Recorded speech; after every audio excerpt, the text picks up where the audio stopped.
여러분은 오늘 아침 평소와 다름없이 눈을 뜨셨을 겁니다. 스마트폰 알람을 끄고 따뜻한 물로 샤워를 하고 출근길 지하철에 몸을 실으셨겠죠? 우리는 믿습니다. 내일도 오늘과 같을 것이라고요. 내가 거래하는 은행은 안전하고 회사는 월급을 줄 것이며 정부는 나를 지켜줄 것이라고 확신합니다. 하지만 역사는 아주 잔인한 진실을 말해줍니다. 국가가 무너지는 날 아침에도 태양은 평소와 똑같이 떠올랐다는 사실입니다.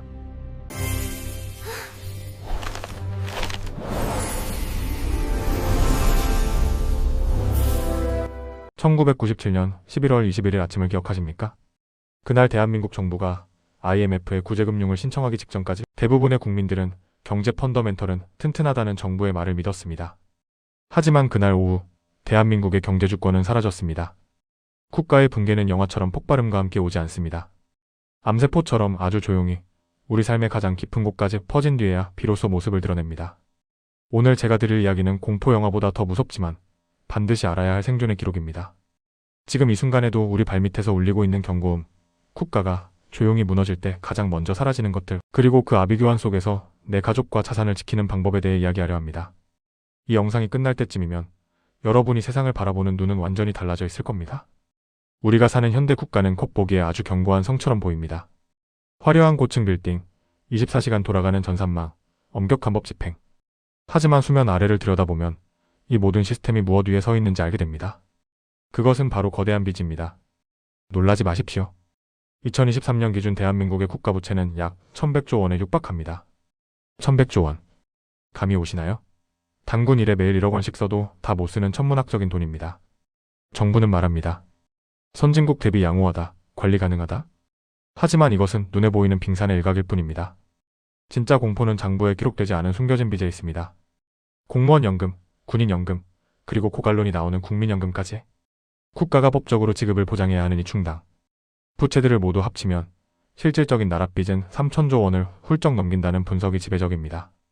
우리나라 인구 5천만 명으로 나누면 갓 태어난 아기부터 노인까지 국민 한 명당 6천만 원, 4인 가족 기준으로 2억 4천만 원의 빚을 국가 대신 짊어지고 있다는 뜻입니다. 여러분이 열심히 일해서 갚은 주택담보대출 말고 여러분의 이름으로 된 보이지 않는 빚이 또 있다는 겁니다. 도대체 이 빚은 누가 갚습니까? 결국 여러분입니다. 국가가 빚을 해결하는 방법은 역사적으로 딱 3가지뿐이었습니다. 첫째, 세금을 올린다.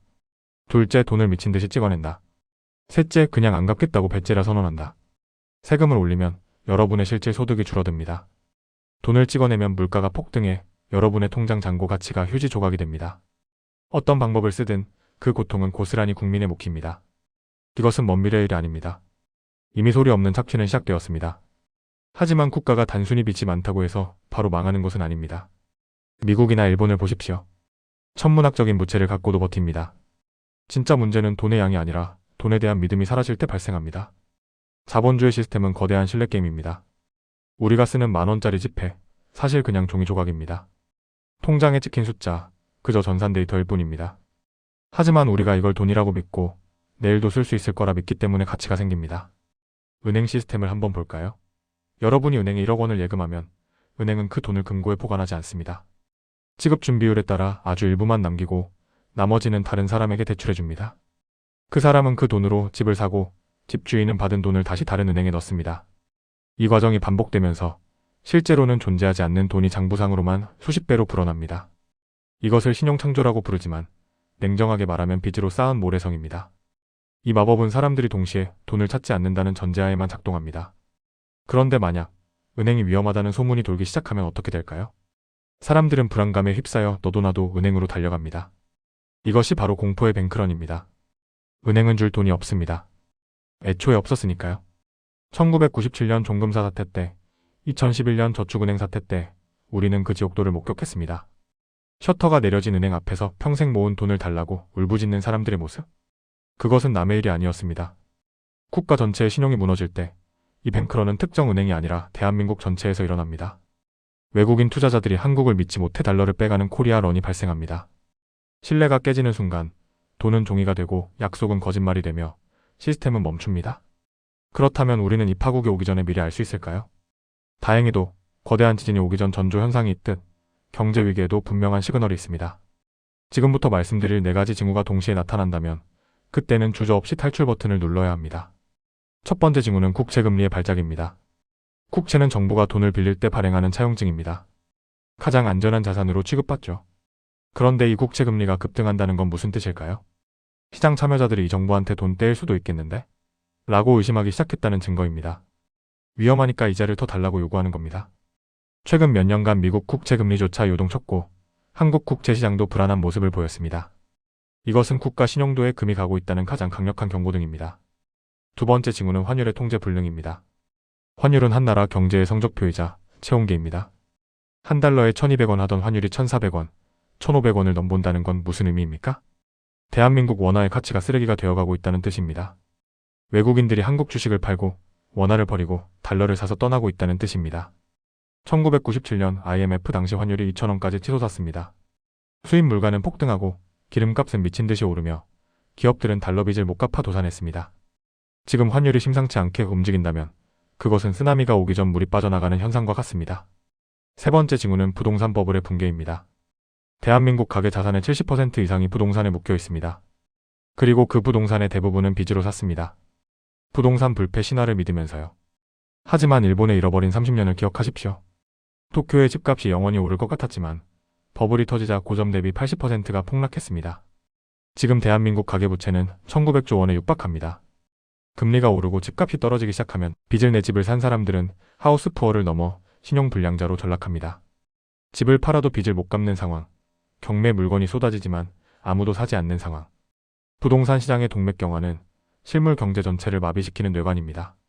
네 번째 징후는 한계 기업의 연쇄부도입니다. 돈을 벌어 이자조차 못 내는 기업을 좀비 기업이라고 합니다. 경기가 좋을 때는 빚으로 연명할 수 있지만 위기가 오면 이들이 가장 먼저 쓰러집니다. 태영건설 사태를 기억하십니까? 한 기업의 위기는 거기서 끝나지 않습니다. 하청 업체들이 줄도산하고 직원들은 실직하며 돈을 빌려준 은행이 휘청거립니다. 대기업 하나가 무너지는 것은 단순한 사건이 아닙니다. 경제 생태계의 먹이사슬이 끊어지는 재앙의 시작입니다. 이 네 가지 시그널이 뉴스 헤드라인을 장식하기 시작한다면 그때는 이미 늦었을지도 모릅니다. 국가가 부도나면 우리의 삶은 구체적으로 어떻게 변할까요? 단순히 좀 가난해지는 수준이 아닙니다. 지옥은 현실이 됩니다. 가장 끔찍한 것은 하이퍼인플레이션입니다. 1차 대전 직후 독일 바이마르 공화국에서는 빵 한 조각을 사기 위해 수레에 돈을 싣고 가야 했습니다. 커피 한 잔을 마시는 사이에 커피값이 2배로 올랐습니다. 최근에 베네수엘라를 보십시오. 물가 상승률이 수백만 %에 달했습니다. 돈이 휴지보다 싸서 지폐로 공예품을 만들어 파는 기막힌 광경이 벌어졌습니다. 여러분이 평생 안 먹고 안 입고 모은 1억 원이 하루아침에 껌 한 통값도 안 되게 변해버리는 겁니다. 국가 시스템이 마비되면 공공서비스도 멈춥니다. 경찰은 출동하지 않고 소방차는 기름이 없어 멈추고 병원에는 약이 없습니다. 그리스 사태 때 실제로 벌어진 일입니다.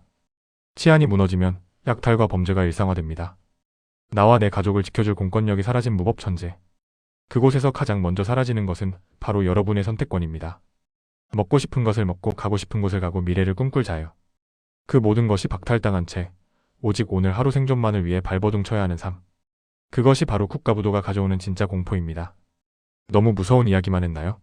하지만 제가 공포감을 조성하려는 것이 아닙니다. 현실을 직시해야만 대비할 수 있기 때문입니다. 국가도 은행도 그 누구도 여러분을 지켜주지 않는 각자도생의 시대? 우리는 어떻게 살아남아야 할까요? 생존을 위한 3가지 방어벽을 지금 당장 쌓아야 합니다. 첫 번째 방어벽은 자본의 요새화입니다. 지금 당장 여러분의 자산 포트폴리오를 점검하십시오. 모든 자산이 원화로만 되어 있다면 당신은 위험합니다. 원화 가치가 폭락할 때를 대비해 달러나 금 같은 안전자산을 확보해야 합니다. 이것은 투자가 아니라 보험입니다. 집에 불이 날까 봐 화재보험을 들듯이 국가 경제에 불이 날 때를 대비해 달러를 사두는 겁니다. 그리고 현금 유동성을 확보하십시오. 위기가 오면 신용카드는 먹통이 되고 대출은 막힙니다. 어느 날 아침 은행 앱이 접속되지 않을 때 당장 쌀을 사고 물을 살 수 있는 실물 현금이 집에 있어야 합니다. 빚은 최대한 줄이십시오. 특히 변동금리 대출은 당신의 목을 조르는 밧줄이 될 것입니다. 두 번째 방어벽은 대체 불가능한 생존 능력입니다. 돈의 가치가 사라진 세상에서는 능력이 새로운 화폐가 됩니다.